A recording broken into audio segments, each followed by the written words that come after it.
Assalamualaikum warahmatullahi wabarakatuh. Perkenalkan, nama saya Gina Aprilianti, calon guru penggerak angkatan 9 dari SMK Negeri 7 Batanghari. Pada kesempatan kali ini, saya akan memaparkan aksi nyata modul 1.4 mengenai budaya positif. Selamat menyaksikan. Sebelumnya, perkenalkanlah tim dari kelompok kami. Ada Bapak Lomo Mani sebagai fasilitator dan Ibu Rini Asuti sebagai pengajar praktik. Berikut ini adalah rancangan tindakan untuk aksi nyata yang akan saya lakukan. Untuk rancangan tindakan aksi nyata saya yang pertama adalah latar belakang. Sekolah itu diibaratkan lahan untuk menanam biji-biji tanaman, sehingga guru perlu mengusahakan agar sekolah menjadi sebuah lingkungan yang menyenangkan, aman, nyaman untuk bertumbuh serta dapat menjaga dan melindungi setiap murid dari hal-hal yang kurang bermanfaat atau bahkan mengganggu perkembangan potensi murid. Dengan demikian, salah satu tanggung jawab seorang guru adalah bagaimana menciptakan suatu lingkungan positif yang terdiri dari warga sekolah yang saling mendukung, saling belajar, saling bekerja sama sehingga menciptakan kebiasaan-kebiasaan yang baik. Dari kebiasaan-kebiasaan baik akan tumbuh menjadi karakter-karakter baik warga sekolah, dan pada akhirnya karakter-karakter dari kebiasaan-kebiasaan yang baik itu akan membentuk sebuah budaya positif. Budaya positif di sekolah dapat dimulai dengan menerapkan konsep-konsep inti disiplin positif, membentuk keyakinan kelas, memahami posisi kontrol, restitusi, dan menerapkan segitiga restitusi dalam menyelesaikan permasalahan pada murid. Yang memiliki tujuan yang pertama menumbuhkan motivasi intrinsik pada murid. Yang kedua, meningkatkan keberanian dan kepercayaan diri dalam menyampaikan pendapat mengenai gambaran kelas impian yang diinginkan. Yang ketiga, meningkatkan rasa tanggung jawab, disiplin, dan kemandirian pada murid. Dan yang keempat, menumbuhkan budaya positif di kelas maupun di sekolah dengan meyakini nilai-nilai kebajikan universal. Dan berikutnya adalah tolak ukur. Yang pertama, murid bersama guru membuat keyakinan kelas yang telah disepakati bersama. Yang kedua, guru dan murid mampu melaksanakan keyakinan kelas secara sadar tanpa paksaan. Yang ketiga, murid dapat menemukan solusi dari permasalahan yang dihadapinya. Yang keempat, murid dapat menunjukkan perubahan perilaku atau karakter sebagai pembelajaran atas masalah yang pernah dihadapinya. Dan yang kelima, guru dan murid mampu melaksanakan budaya positif secara konsisten atau menerapkan keyakinan kelas dan segitiga restitusi. Oke, selanjutnya lini masa tindakan yang dilakukan. Adapun langkah-langkahnya antara lain, yang pertama, meminta izin kepala sekolah mengenai rencana aksi nyata modul 1.4. Yang kedua, guru memfasilitasi peserta didik untuk membuat keyakinan kelas. Keyakinan kelas yang telah disepakati selanjutnya ditempel di dinding kelas. Yang ketiga, mengumpulkan rekan guru dan tenaga pendidikan untuk melakukan sosialisasi atau diseminasi budaya positif. Yang keempat, menumbuhkan atau menanamkan pembiasaan nilai-nilai profil pelajar Pancasila. Yang kelima, melakukan refleksi bersama antara kepala sekolah dan rekan sejawat untuk menentukan tindak lanjut. Dan yang terakhir, dukungan yang dibutuhkan. Yang pertama, dukungan dari seluruh warga sekolah meliputi kepala sekolah, rekan guru, serta murid agar tindakan yang telah disusun dapat dilakukan secara lancar dan menyeluruh, serta berpartisipasi aktif orang tua di rumah dalam membiasakan budaya positif. Yang kedua, sarana dan prasarana untuk menumbuhkan budaya positif di sekolah. Berikut ini merupakan kegiatan pembuatan keyakinan kelas di kelas 10 DKV dan dilanjutkan diseminasi di sekolah mengenai penerapan budaya positif. Assalamualaikum warahmatullahi wabarakatuh.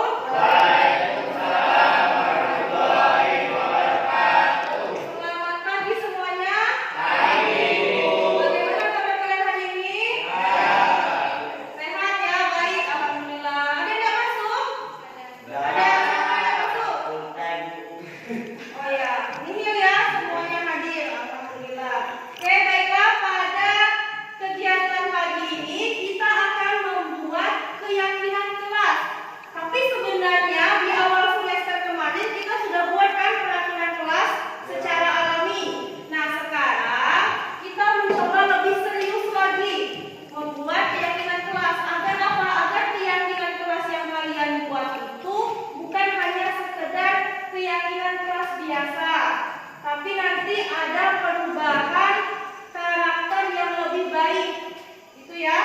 Nah, kemudian Ibu harap setelah kalian nanti membuat keyakinan kelas ini, kita sama-sama melaksanakannya dengan baik. Karena keyakinan kelas di sini ini bukan paksaan, tapi memang inisiatif atau motivasi dari diri kalian. Karena pengen kelas itu seperti apa?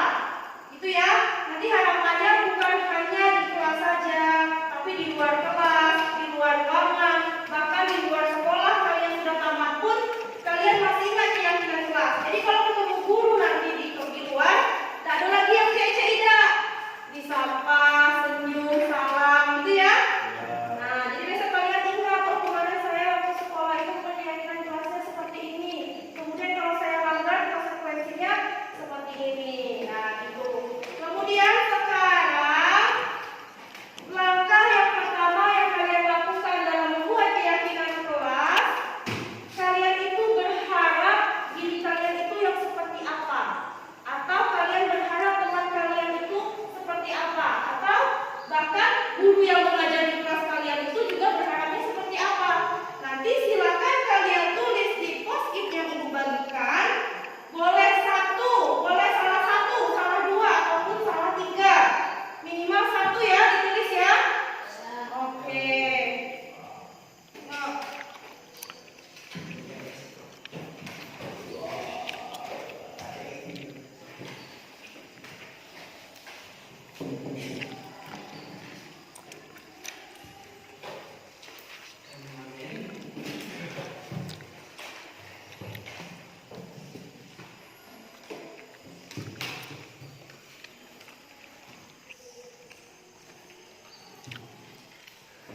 Nah, kemudian setelah nanti kalian tulis, langkah yang keduanya silakan ditempel di harapan kami.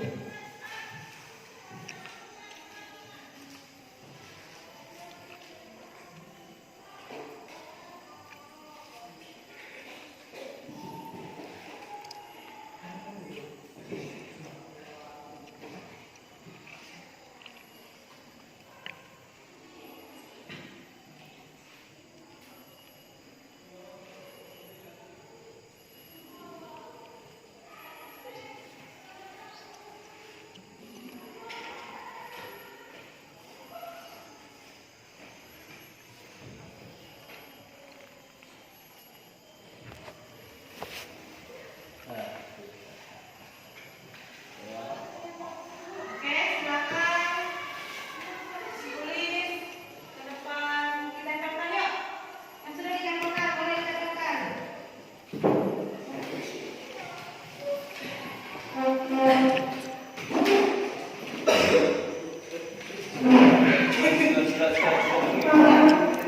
Rapi ya. Oke.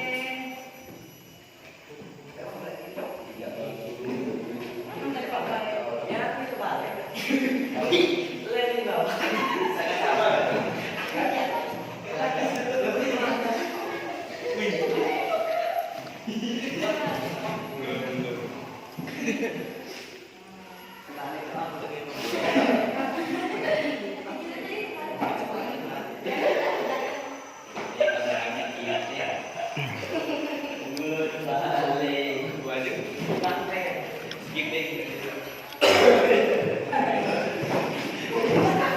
Oke, terima kasih sudah menuliskan harapan kalian di depan. Nah, sekarang Ibu ingin membacakan yang sudah kalian tulis. Yang pertama itu harapan saya tidak ada siswa yang terlambat lagi. Oke.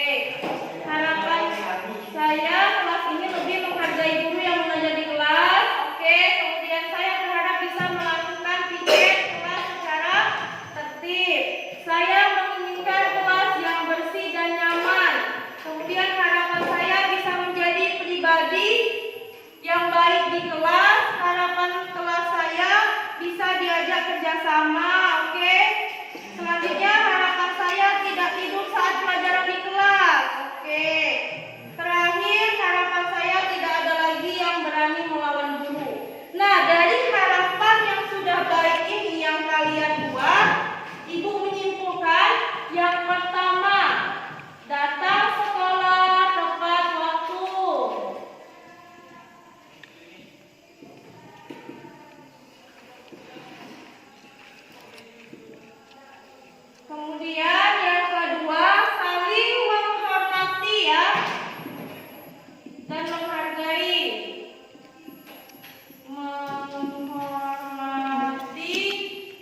kemudian menghargai,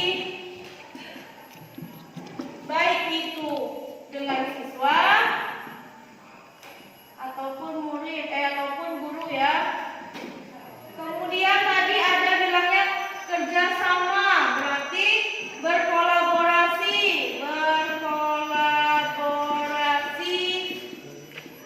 dengan baik di kelas. Kemudian apalagi berkolaborasi itu artinya sama dengan kerjasama, tidak keluar kelas. Oke, berarti izin jika ingin keluar kelas. Dan yang terakhir bertanggung jawab mengerjakan tugas ya.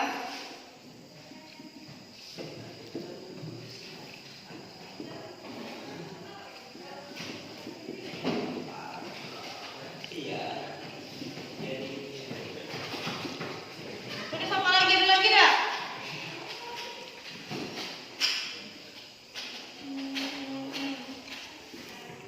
Menjaga kebersihan baik di luar maupun di dalam kelas. Oke, ini tadi sudah kesimpulannya dari yang kalian tulis tadi. Sekarang ayo sama-sama kita buat keyakinan kelas kita. Yang pertama apa?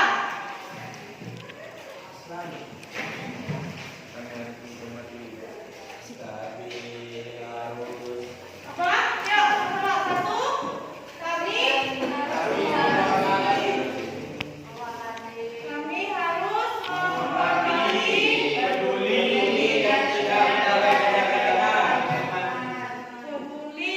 dan pakai depan ya. Dan tidak membeda-bedakan. Oke, dan tidak membeda-bedakan teman. Nah, apa lagi?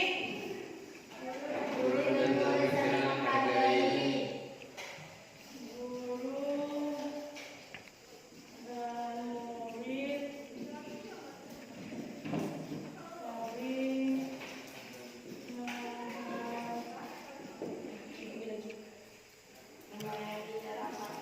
Terus yang ketiga apa? Kami berharap guru lebih bervariasi. Yo, kami berharap guru lebih bervariasi ya. Sudah. Nah, apa lagi? Yang keempatnya? Kami ingin berkuat. Kami ingin kelas yang kompak. Oke, nyaman. Aman dan bersih. Terakhir apa?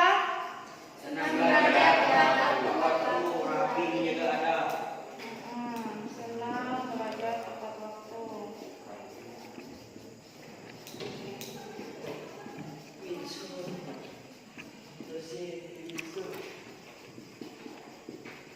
Rapi dan menjaga adab.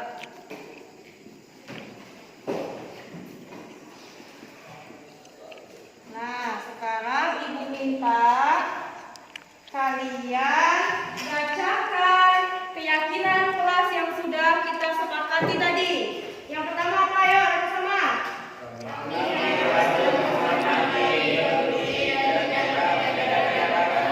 Oke, yang kedua. Dan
Terima kasih ya. Nah, kita sama-sama tadi sudah membuat keyakinan kelas dan kalian juga sudah membacakan dan menandatanganinya.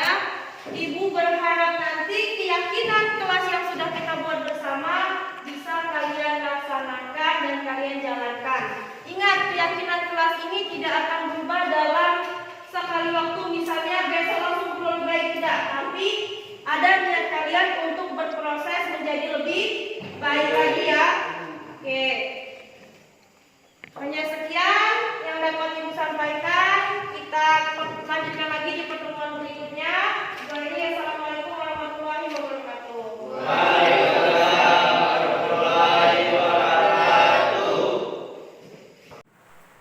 Assalamualaikum warahmatullahi wabarakatuh.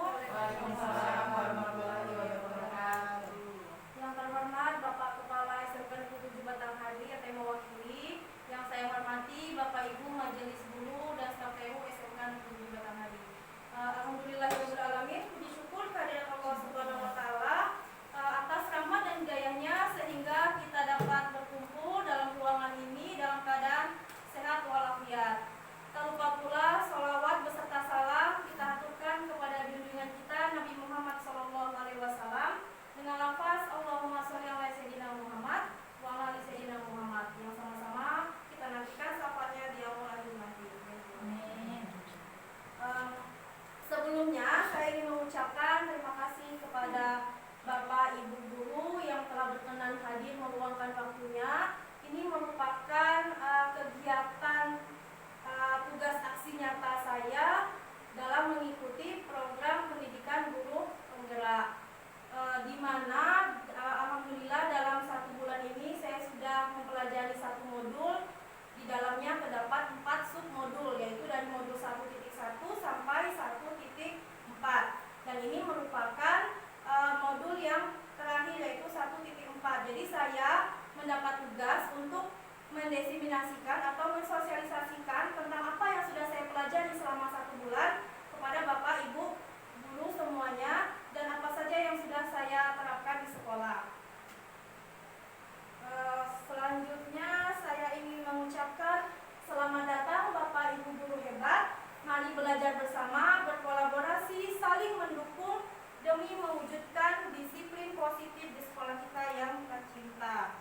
Nah, jadi materi yang pertama itu ada konsep inti budaya positif, di mana terdapat 6 poin yang akan saya coba menjelaskan satu persatu. Ada pertumbuhan paradigma belajar, kemudian disiplin positif, nilai-nilai kebajikan, kebutuhan dasar manusia, motivasi perilaku manusia, positif kontrol guru, keyakinan kelas, dan segitiga restitusi. Ya, sebelumnya juga saya memohon maaf, mungkin Bapak Ibu di sini lebih berpengalaman atau lebih belajar lebih banyak lagi tentang ini. Jadi di sini bukan saya menggurui ataupun mempunyai ilmu yang lebih, tapi kita sama-sama berdiskusi, berkolaborasi dan belajar bersama. Oke, materi yang pertama itu tentang pembelajaran dengan paradigma baru. Nah, kita kebanyakan di sini itu pembelajarannya masih menggunakan satu model untuk satu kelas ya, secara klasikal. Nah, ternyata di pembelajaran dengan paradigma baru ini pembelajarannya dirancang dengan prinsip pembelajaran yang berdiferensiasi. Artinya apa? Bahwa pembelajaran itu harus sesuai dengan kebutuhan dari peserta didik. Jadi kita harus mengenali keunikan atau perbedaan dari masing-masing peserta didik. Apalagi kita juga sudah mulai menerapkan implementasi kurikulum Merdeka di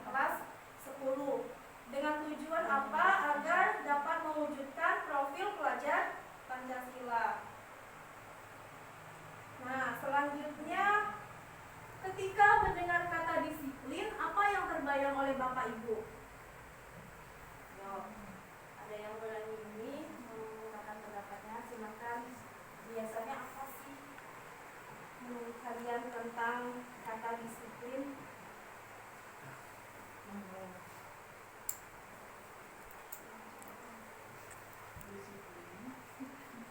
Taat peraturan, Bu. Oke, taat peraturan. Terima kasih Bu Sagita. Atau yang lainnya?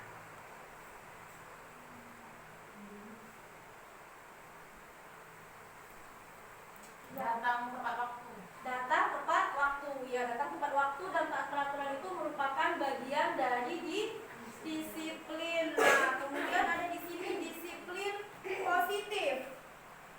Nah, jadi disiplin di sini itu kita sama-sama berharap bahwa peserta didik kita ataupun juga rekan guru kita dapat menerapkan disiplin itu bukan hanya karena takut dihukum atau karena ingin mendapatkan imbalan, tapi memang dari diri kita sendiri atau dari diri peserta didik itu sendiri, karena motivasi intrinsiknya ingin datang ke sekolah tepat waktu karena sebuah dari tanggung jawab. Kemudian tujuan kita mendisiplinkan anak itu adalah menciptakan peserta didik yang memiliki disiplin diri, sehingga mereka berperilaku mengacu kepada nilai-nilai kebajikan dalam perubahan perilaku ke arah yang lebih baik. Nah, disiplin positif di sini itu menumbuhkan kesadaran serta memberdayakan peserta didik tanpa imbalan atau penghargaan. Jadi kalau peserta didik itu datang ke sekolah bukan karena dia takut dihukum karena terlambat, tapi memang dari kesadaran dari diri anak tersebut datang ke sekolah tepat waktu. Kemudian ada nilai-nilai kebajikan. Nilai-nilai kebajikan itu nilai yang ingin dicapai atau disepakati bersama tanpa kita melihat perbedaan agama, bahasa maupun latar belakangnya. Ini sesuai yang kita kenal dengan profil pelajar Pancasila. Ada berapa komponen dari profil pelajar Pancasila? Ada 6 ya. Yang pertama apa? Beriman. Iya, bertakwa atau beriman kepada Tuhan yang Maha Esa dan berakhlak mulia. Yang kedua, berkebinekaan global. Kemudian bergotong royong, kreatif, bernalar kritis, dan mandiri. Nah, ini yang sudah sesuai juga dengan visi kita kemarin. Kemudian ada kebutuhan dasar manusia. Nah, ini ya, ada contoh kasusnya. Boleh Bapak Ibu baca sekilas. Siswa A selalu izin keluar kelas dengan alasan ke toilet sampai melebihi 8 kali saat teman-temannya menertawakan ketika dia masuk dan keluar kelas. Dia tampak bahagia. Kebutuhan dasar apakah yang dibutuhkan siswa A? Yuk, kira-kira kebutuhan apa? Nah, kemudian kita lanjut ke sini. Jadi ada 5 kebutuhan dasar manusia. Yang pertama itu bertahan hidup, kasih sayang dan rasa diterima, penguasaan, kebebasan dan kesenangan. Jadi yang kasus tadi kira-kira kebutuhan dasar apa yang dibutuhkan? Kesenangan ya, karena mungkin dianya merasa bosan kayaknya di kelas ya, soalnya gurunya mungkin ngoceh terus. Nah, jadi dia keluar gitu ya, ingin mencari kesenangan di luar. Terus apa lagi? Kasih sayang dan rasa diterima mungkin ya, karena mungkin dia merasa di kelas itu dia dicuekin atau tidak dianggap lah istilahnya. Nah, jadi dia keluar untuk mencari perhatian. Kemudian kalau bertahan hidup itu adalah seperti kayak kita membutuhkan makan, minum, kemudian ke tempat tinggal. Berarti kayak apa? Kebutuhan apa? Primer ya, sekunder, tersier ya. Nah, kemudian kasih sayang dan rasa diterima tadi, dia berarti pengen diperdulikan, dilibatkan dalam kegiatan kelompok atau diajak kerja sama. Kemudian penguasaan, berarti dia ingin berkuasa mungkinnya dalam kelompoknya itu gitu ya. Kemudian ingin didengar dan diakui. Kalau kebebasan, dia suka mencoba hal yang baru. Kalau kesenangan itu bermain dan tertawa. Mungkin anak yang suka dengan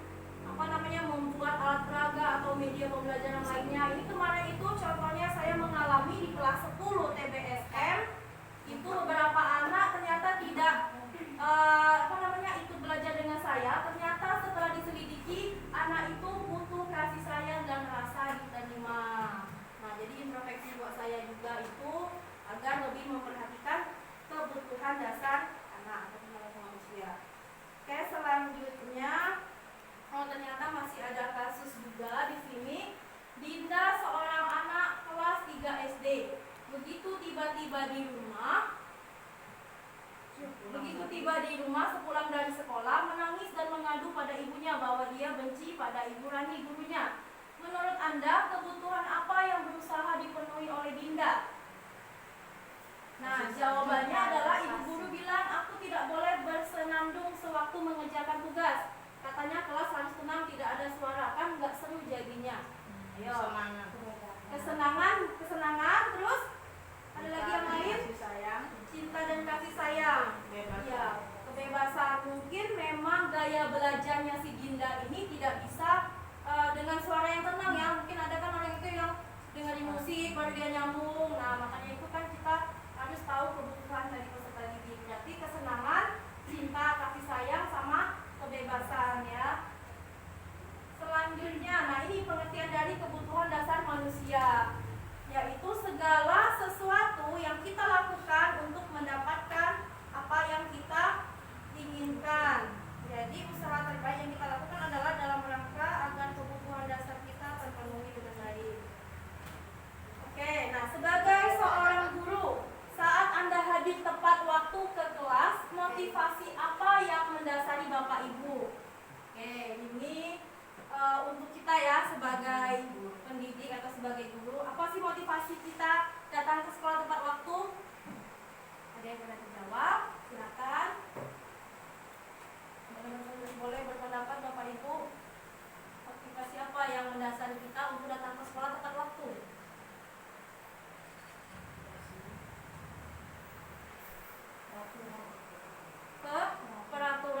Peraturan yang menyuruh kita datang tepat waktu ya, on time. Oke, yang lain? Sama ya. Nah, mungkin ini ya ada berbagai alasan yang menjadi motivasi kita. Yang pertama, kita takut ditegur kepala sekolah. Ya tidak? Ya. Iya. Berarti kan yonya motivasinya. Kemudian malu dengan rekan sejawat dan murid. Kemudian menghargai diri sendiri, menyadari tanggung jawab dan ingin mendapat pujian. Nah, memang mungkin dari beberapa alasan ini ada ya. Betul ya? Betul. Nah, selanjutnya ini motivasi perilaku manusia itu ada 3.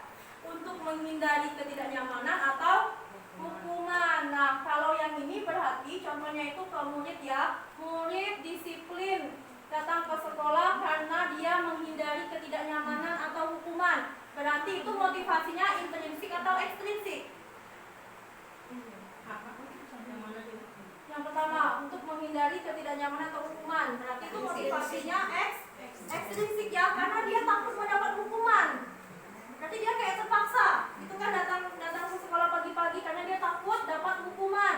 Kemudian untuk mendapatkan imbalan atau penghargaan, itu juga termasuk motivasi ekstrinsik. Mungkin ada diiming-iming gitu, dan nanti kalau kamu datang tepat waktu akan dikasih hadiah. Nah, itu juga merupakan motivasi ekstrinsik. Yang kita harapkan di sini adalah yang ketiga, untuk menjadi orang yang mereka inginkan dan menghargai diri sendiri dengan nilai-nilai yang mereka percaya. Berarti sesuai dengan nilai-nilai kebajikan tadi, yaitu motivasi intrinsik. Jadi anak itu datang ke sekolah tepat waktu itu bukan dari pengaruh luar, bukan karena dia dapat imbalan, bukan karena dia takut dihukum, tapi karena dia merasa dia butuh belajar, dia merasa dia ada tanggung jawab datang ke sekolah tepat waktu sesuai dengan tadi nilai kebajikan.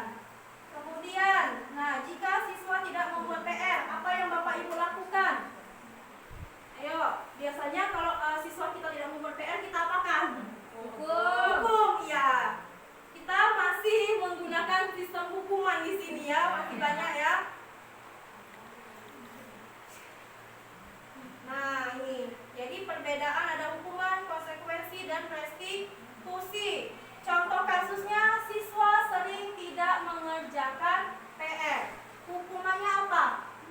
Guru menghukum siswa tersebut hormat bendera 10 menit, atau guru marah dan murid takut. Berarti itu contoh dari hukuman. Kalau konsekuensi, guru memberikan konsekuensi untuk mengerjakan PR-nya saat istirahat atau dikerjakan sebanyak 3 kali lipat. Nah, guru tegas dan siswa menghormati peraturan. Nah, yang terakhir ini yang saya pendidikan program guru penggerak ada restitusi. Nah, ternyata memang sekolah itu harus menerapkan yang restitusi, yang hukuman sama konsekuensi kalau bisa dihilangkan. Restitusi di sini artinya kita membuat siswa itu bertanggung jawab dengan apa yang dia kerjakan tanpa kita menghukum dan memberi konsekuensi. Berarti dia sudah ada kesadaran dari dirinya bahwa dia harus melakukan apa setelah dia berbuat salah tadi. Nah, contohnya guru menanyakan keyakinan kelas dan membantu siswa menyelesaikan masalahnya. Guru terbuka dan siswa menghormati dirinya dan orang. Berarti di sini kalau sudah di tahap restitusi, guru itu hanya membimbing siswa. Siswa sendiri yang menemukan solusinya apa. Seperti itu. Kemudian konsep disiplin dengan identitas gagal. Nah, ternyata hukuman dengan penghargaan ini merupakan konsep disiplin dengan identitas gagal. Kenapa? Kalau misalnya siswa dihukum, maka apa yang akan terjadi bahwa hukuman itu kan kita tahu sendiri bahwa hukuman itu merupakan sesuatu yang menyakitkan, ya tidak? Terutama adalah orang yang dihukum. Kemudian dari yang menyakitkan tadi dia timbul rasa tidak nyaman. Kemudian murid menjadi takut sehingga memaksa murid menyembunyikan kesalahannya. Makanya banyak yang terjadi kalau kita menghukum murid, kemudian kita tanyakan dia tidak mau jujur. Kenapa? Karena dia takut nanti dihukum, ya kan? Sehingga dia menyembunyikan kesalahannya. Yang terakhir, murid menjadi rendah diri. Mungkin karena dianya tadi itu dihukum, jadi mungkin down gitu ya. Kemudian penghargaan itu ternyata juga memberi dampak negatif, bukan dampak positif saja. Dampak negatifnya itu yang pertama tidak efektif. Kenapa tidak efektif? Misalnya dalam pembelajaran kita memberikan kuis, nah kemudian kita iming-imingkan nanti anak itu mendapat hadiah. Berarti nanti dia itu hanya mengerjakan tugas itu karena mendapat hadiah, gitu kan? Kalau dikasih hadiah dia tidak mau melakukannya, makanya tidak efektif. Kemudian merusak hubungan. Nah, atau sifat iri. Misalnya kebetulan memang dalam satu kelas itu ada beberapa anak yang pintar dan dia selalu mendapat hadiah. Mungkin temannya yang lain itu merasa iri, ya kan? Kok dia terus yang dapat gitu. Nah, akunya kapan katanya kan? Mungkin dia pikir bahwa kemampuan dia mungkin memang kurang dari temannya yang sering dapat hadiah. Nah, jadi kita membuat anak itu memiliki sifat iri. Kemudian mematikan kreativitas. Kenapa mematikan kreativitas? Karena kita kasih dianya sebuah hadiah, kemudian dia tidak mau untuk berpikir kreatif lagi karena dia sudah mikir mengerjakan soal yang ini saja sudah dapat hadiah. Untuk apa? Mikirkan soal yang lebih sulit lagi. Seperti itu ya. Kemudian dengan sistem ranking. Nah, ini ternyata sistem ranking itu juga tidak baik. Apalagi sekarang di era rapor sudah tidak boleh lagi ada perankingan untuk nilai rapor anak. Kenapa tidak baiknya? Karena itu berpengaruh di ranking anak yang rendah. Maksudnya itu yang mendapat ranking terakhir kayak gitu. Nah, jadi kan mungkin nanti dia merasa kayak minder, dia dibully, atau mungkin orang tuanya merasa gagal mendidik anaknya seperti itu. Kemudian dengan identitas berhasil. Nah, salah satunya ada konsekuensi dan restitusi. Kalau konsekuensi tadi adalah penguatan jangka pendek. Kenapa jangka pendek? Misalnya anak itu berbuat salah, kita kasih tahu hukumannya ini, dia akan menuruti apa yang kita suruh, tetapi hanya jangka pendek karena belum dari kesadaran dia sendiri. Kemudian perlu monitoring atau berkelanjutan. Selanjutnya stimulus dan murid menghormati stimulus respon. Nah, misalnya gini ya contohnya ya, si A tidak sengaja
intrinsik. Jadi apa yang dilakukan oleh murid itu dia sudah tahu apa yang harus dia pertanggungjawabkan. Makanya di sini pemecahan masalahnya adalah jangka panjang dan murid menghormati dirinya dan orang lain. Jadi dia kalau misalnya tidak sengaja melupakan botol minum tadi, dia sudah tahu. Langkah pertamanya dia meminta maaf, kemudian dia mengepel. Nah, seperti itu ya. Jadi dia tanpa disuruh dia sudah tahu apa sih yang harus dia lakukan. Makanya dirinya memegang kontrol. Kemudian murid bersemangat memperbaiki kesalahan.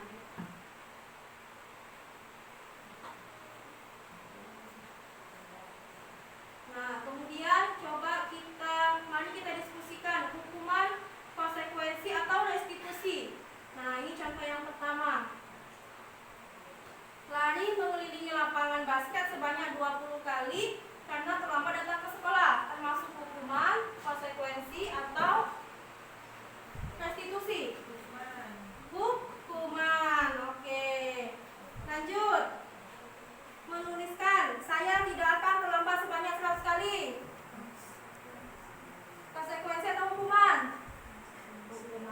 Masih hukuman. Nah, yang ini murid berdiri di depan kelas karena tidak membuat PR. Hukuman. Nah, membersihkan tumpahan air di meja tulis karena tersenggol. Iya, konsekuensi ya. Karena dia tahu dia salah, dia membersihkan tumpahan itu. Kemudian mengganti kertas kawan yang tercoret. Konsekuensi. Siswa yang tidak membawa kamus saat jam bahasa Inggris berinisiatif meminjam ke perpus dan segera ke kelas. Iya, restitusi ya. Jadi tanpa dia disuruh lagi, dia sudah tahu, udah punya inisiatif sendiri dia apa yang akan dia lakukan. Kemudian yang terakhir, siswa sering terlambat masuk di jam pelajaran menemui gurunya untuk meminta maaf dan berjanji untuk disiplin. Nah, selanjutnya dihukum oleh penghargaan. Maksudnya apa ya dihukum oleh penghargaan? Nah, ini. Seorang melakukan sesuatu karena ingin mendapatkan imbalan atau hadiah atau pujian. Jika seseorang tidak mendapatkan, maka timbul rasa kecewa dan rendah diri. Jadi penghargaan dan hukuman itu adalah hal yang sama-sama keduanya mengendalikan seseorang. Baik. Nah, selanjutnya yaitu tentang keyakinan kelas. Nah, ada pertanyaan pemantik yang pertama, mengapa harus keyakinan kelas? Kenapa tidak peraturan kelas saja? Kemudian pertanyaan yang kedua, mengapa kita memiliki peraturan tentang penggunaan helm pada saat mengendarai kendaraan roda 2? Dan yang ketiga, mengapa kita memiliki peraturan tentang memakai masker dan mencuci tangan setiap saat? Nah, mungkin yang pertama bisa Bu Karum mau dijawab, atau pertanyaan yang kedua dan yang ketiga boleh salah satu saja.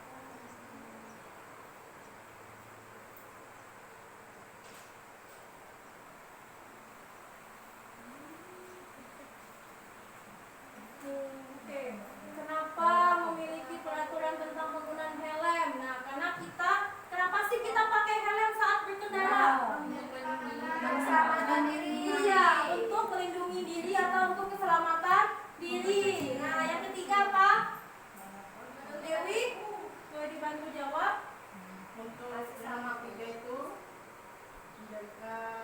Menjaga kebersihan dan kesehatan. Nah, jadi kita akan melakukan dua ini karena kita yakin bahwa kita pakai helm dapat melindungi diri dari menjaga kita kemudian kalau yang ketiga tadi untuk menjaga kebersihan, makanya kita setiap saat menggunakan masker dan mencuci tangan. Nah, kemudian yang pertama, mengapa harus keyakinan kelas? Kok bukan peraturan kelas? Ya, oke, boleh Bu Fitri silakan. Nah, kenapa harus keyakinan kelas? Ya, tidak peraturan kelas. Kalau peraturan kelas itu seperti di situ ada kalimat memang mengharuskan, menegaskan, atau di situ bahasanya ada nanti pada akhirnya itu hukuman.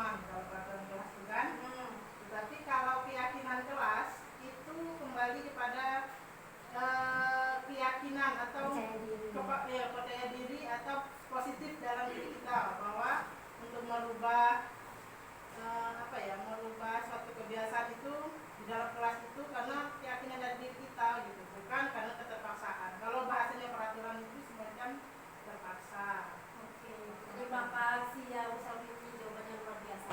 Benar yang dikatakan Bu Sabiti tadi ya. Jadi kalau peraturan tadi itu hanya sekedar peraturan, ujung-ujungnya adalah sebuah hukuman kan. Nah, tapi kalau keyakinan itu adalah memang dari diri kita, kesadaran dari diri kita bahwa ada dampaknya kalau misalnya kita langgar gitu kan. Nah, kemudian kenapa keyakinan bukan peraturan? Peraturan itu adalah kesepakatan yang dilakukan oleh satu belah pihak. Biasanya guru dah, kita kan yang membuat peraturan dah. Jangan datang terlambat, tidak boleh pakai HP saat berpembelajaran ya itu ya. Tapi kalau keyakinan itu hasil diskusi atau kesepakatan yang dilakukan oleh dua belah pihak antara murid dengan guru. Nah, biasanya keyakinan itu dia menggunakan kalimat yang positif dan ada nilai kebajikannya. Makanya tidak boleh menggunakan kata tidak, kemudian dilarang atau jangan itu tidak boleh di keyakinan kelas, tapi gunakan kalimat yang positif. Berarti kalau misalnya jangan datang terlambat berarti menjadi apa? Datang tepat waktu. Atau tidak boleh menggunakan HP di kelas, berarti gunakan HP saat dibutuhkan, gitu dah ya. Oke. Kemudian tidak boleh mencontek, berarti apa? Mencontek dari luar. Belajar dengan penuh semangat. Ya, belajar dengan penuh semangat dan mandiri ya, bertanggung jawab mengerjakan tugasnya. Nah, ini bagaimana pembentukan keyakinan kelas? Berupa pernyataan universal, bukan dibuat dalam bentuk positif, dapat diterapkan di kelas, bersedia meninjau kembali keyakinan kelas dari waktu ke waktu.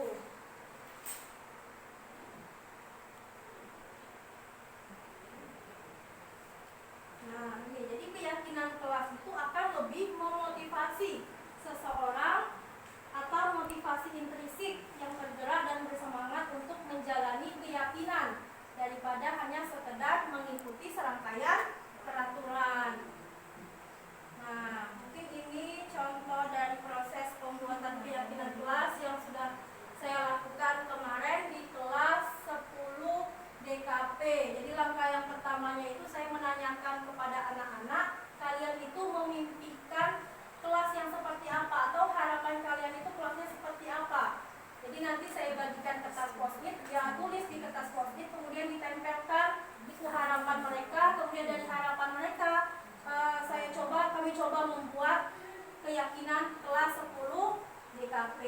Nah, begitu. Kemudian di sini ada beberapa peraturan nih. Selalu kembalikan buku ke tempatnya. Kemudian dilarang mengganggu orang lain. Hadir di sekolah 15 menit sebelum pembelajaran dimulai. Dilarang melakukan kekerasan. Nah, keyakinan kelasnya apa kira-kira? Biasanya keyakinan kelas itu selalu identik dengan nilai kebajikan yang tadi. Ada bergotong royong, beriman, bertakwa, kemudian bertanggung jawab. Kira-kira apa? Selalu kembalikan buku ke tempatnya. Berarti keyakinan kelasnya tanggung jawab. Kemudian yang kedua tadi, Dilarang itu peraturan kelas itu. ya, dilarang mengganggu orang lain. Berarti apa? Keyakinannya saling menghormati ya. Kemudian hadir di sekolah 15 menit. Berarti tanggung jawab. Dilarang melakukan kekerasan. Berarti apa? Kasih sayang. Ya, dilarang menggunakan narkoba. Juga sama ya.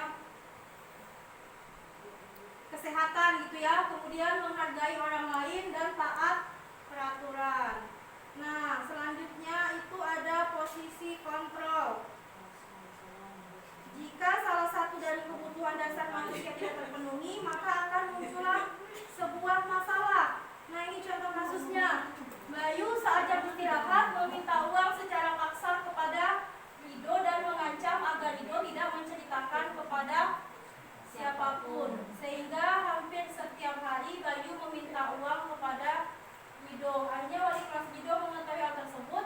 Sebagai wali kelas Bayu, apa yang Bapak Ibu ucapkan kepada Bayu? Ayo, kira-kira apa yang diucapkan kepada Bayu? Karena si Bayu ini ternyata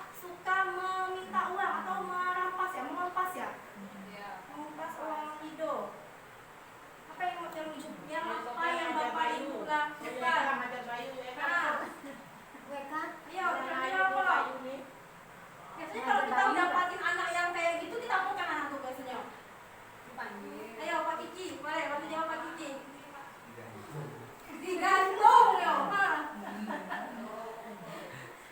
Bu Dewi, Ditanyakan bagus-bagus. oh gitu ya, ditanyakan bagus-bagus. Kenapa minta uang Ridho? Oke. Apakah tidak Nah, dikasih? itu secara langsung Pak Kiki sudah mencontohkan restitusi itu, berarti tidak langsung menghukum anak ya, menanyakan dulu alasannya apa. langsung. Nah, ternyata 5 kontrol posisi guru itu ada.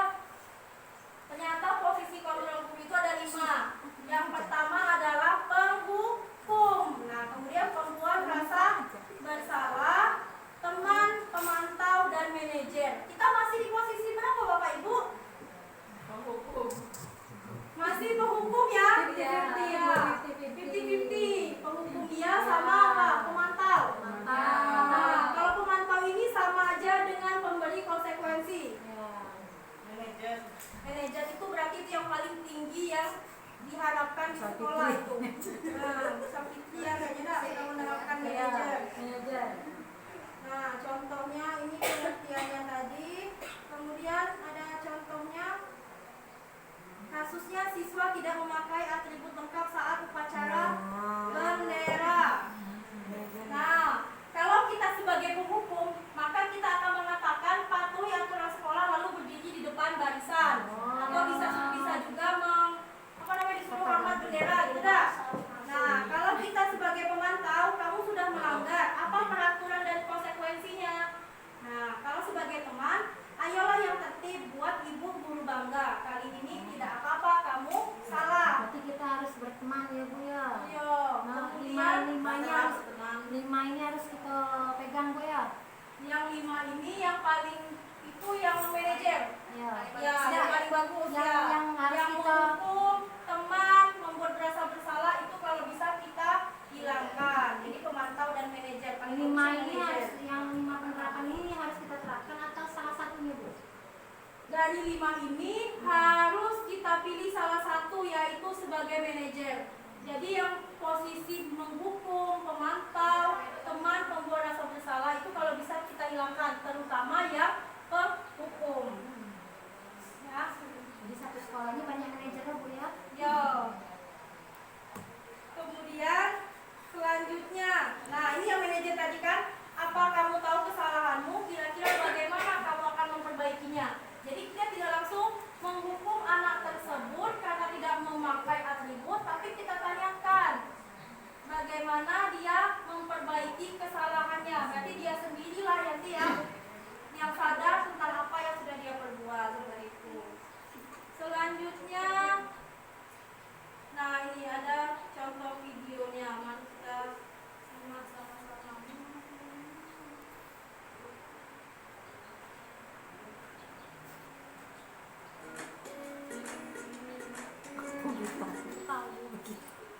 Salam bahagia Ibu dan Bapak Guru hebat. Dalam penerapan disiplin positif restitusi, salah satu program yang dikembangkan adalah 5 posisi kontrol. 5 posisi kontrol dalam restitusi adalah proses perjalanan seorang pendidik agar dapat mengenali dirinya. Pada video kali ini, kita akan membahas tentang 5 posisi kontrol yang dikembangkan oleh Diane Gossen dan contoh penerapannya.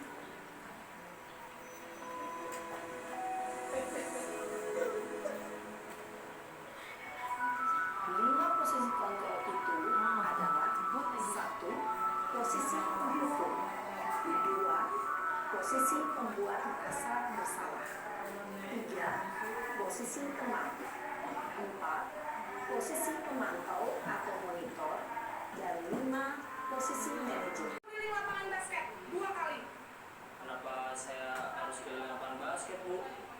Kenapa? Kamu melawan ibu. Berani-beraninya jawab. Sudah terlambat, masih berani jawab pula. Sekarang keliling lapangan basket 5 kali sekalian. Biar kapok. Cepat. Pergi sana ke lapangan basket.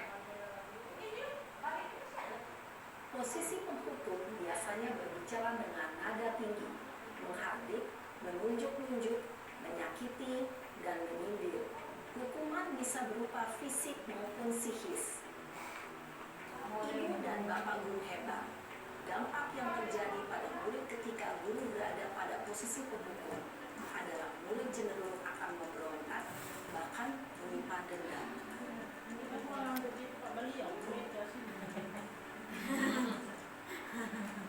Jadi omongin paling mana kemarin bicara.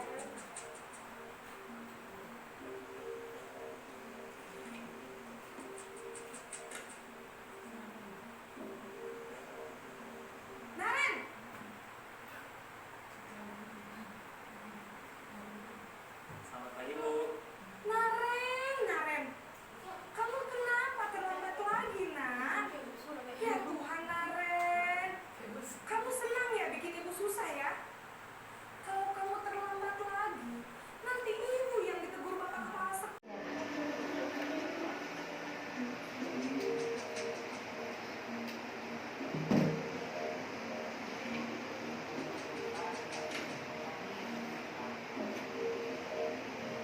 Naren, sudah videonya? Selamat pagi, Bu. Selamat pagi, Naren. Maaf, Bu. Saya terlambat. Iya, sekolah masuknya jam 7, sekarang sudah jam 7.20. Jadi sekarang bagaimana ini, Naren? Maaf, Bu. Saya lupa setel alarm saya semalam. Baiklah, menurut kamu, keyakinan sekolah yang mana yang perlu kamu tingkatkan? Menghargai diri sendiri dan orang lain mungkin ya, Bu. Setuju. Jadi, apakah Naren meyakini prinsip saling menghormati tersebut? Iya, Bu. Saya meyakininya. Apakah Naren bersedia memperbaiki masalah keterlambatan ini? Bersedia, Bu. Bagaimana kamu akan perbaiki masalah keterlambatan ini? Saya akan coba untuk tidak lupa menyetel alarm saya, Bu. Baik, kalau Naren lupa menyetel alarm di rumah, ada orang yang kira-kira bisa bantu mengingatkan tidak? Ada, Bu. Kata saya, Kak Emma. Ada lagi selain Kak Emma?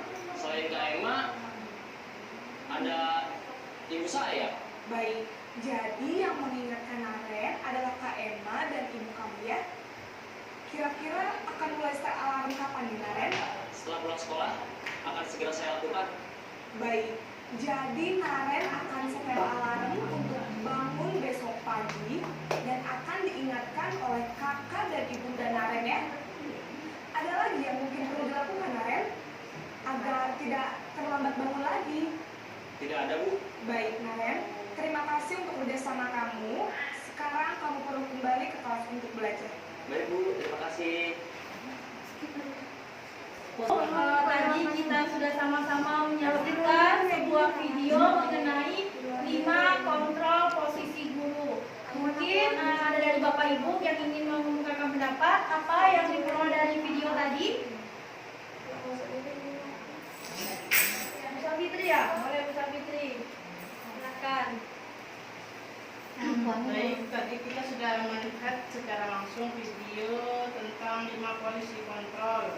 Yang mana di dalam 5 posisi kontrol itu sebenarnya tanpa kita sadari kita itu sudah menerapkan semua secara tidak langsung. Baik itu penghukum, pemantau, maupun sebagai teman, maupun sebagai pembuat rasa bersalah maupun manajer. Cuman dengan hadirnya tampilan video dari Gina CGP Angkatan 9 ini, jadi kami sebagai pengajar, pendidik ini paham, memilah-milah, ini ternyata yang lebih bagus di sini, ternyata yang kurang bagus di posisi yang seperti ini. Jadi kami terima kasih kepada Bu Gina yang sudah memanfaatkan video 5 posisi kontrol ini. Mudah-mudahan dengan adanya tampilan ini kami sebagai guru yang hadir dalam melihat tampilan video ini bisa memperbaiki untuk kedepannya lagi. Itu saja. Nah, dari Ibu Safitri tadi berarti sudah mulai paham ya, jadi ada 5 posisi kontrol. Nah, yang ingin kita tingkatkan yang di mana Bapak Ibu? Sebagai apa? Sebagai manajer ya. Nah, jadi kita tidak lagi menggunakan menghukum siswa yang terlambat, tapi kita langsung menanyakan sudah sesuai belum dengan keyakinan sekolah yang dibuat. Kemudian apa langkah untuk memperbaiki dari kesalahan dia tersebut.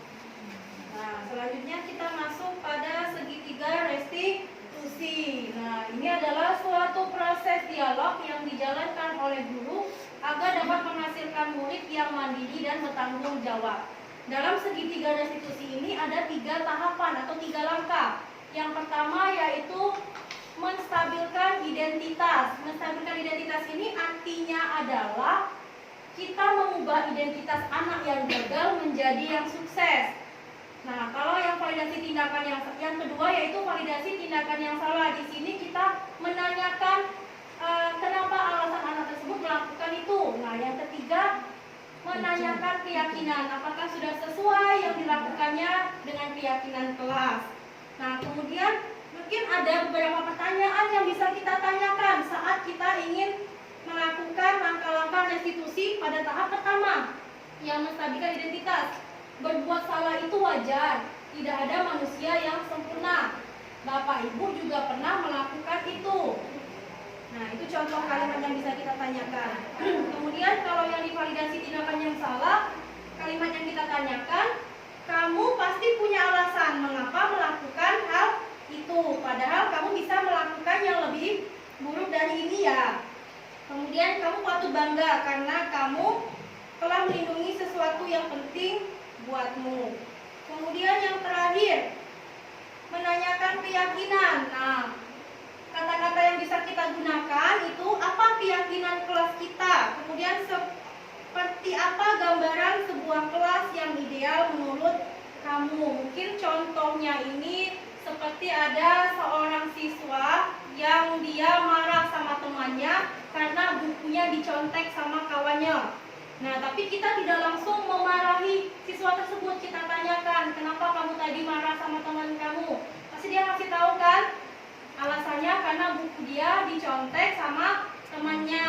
Nah, berarti yang menstabilkan itu yang mana? Menstabilkan identitas. Dia menanyakan apa yang sudah kamu lakukan kepada teman kamu, ya dah? Tapi kalau yang validasi tindakan yang salah, dia menanyakan kenapa alasan kamu memarahi teman kamu. Nah, guru tersebut menghargai bahwa tindakannya itu tidak lebih buruk, yaitu memukul, hanya memarahi saja. Kemudian yang terakhir, menanyakan keyakinan. Mungkin guru itu bisa menanyakan sama yang yang marah tadi, apakah sudah sesuai dengan keyakinan kelas yang dibuat. Nah, ternyata tidak. Apa keyakinan yang dilanggar? Yaitu tidak saling menghormati teman. Berarti lain kali apa? Dia tidak menconteki bukunya sama temannya. Seperti itu ya. Nah, semoga budaya positif bisa terlaksana oleh semua warga SMK Negeri 7 Batanghari sehingga proses pendidikan berjalan dengan baik dan terbentuknya profil pelajar Pancasila. Kemudian salam kolaborasi untuk semua guru hebat SMK Negeri